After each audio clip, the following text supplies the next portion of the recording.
Bang, bahas Rohingya di Aceh. Ini disimak ya. Tahan dulu komentar kalau belum nonton sampai kelar. Ketika kaum muhajirin hijrah ke Madinah, mereka dipersaudarakan oleh Rasulullah Shallallahu Alaihi Wasallam. Contohnya Abdurrahman bin Auf dengan Sa'ad bin Abi Rabi. Sampai-sampai Sa'ad bin Abi Rabi itu bilang begini, aku adalah orang yang paling banyak hartanya di kalangan Ansor.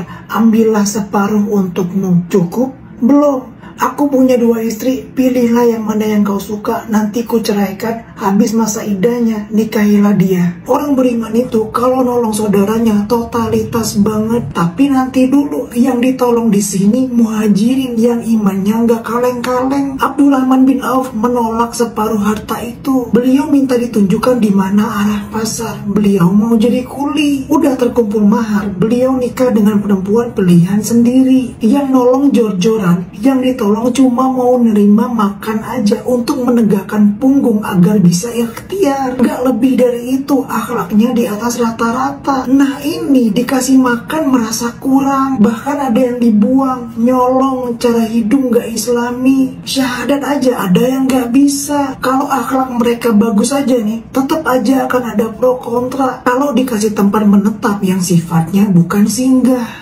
Orang mau nolong warga Rohingya itu awalnya karena rasa kemanusiaan, apalagi seiman. Beritanya mereka dibantai, diperlakukan secara kejam.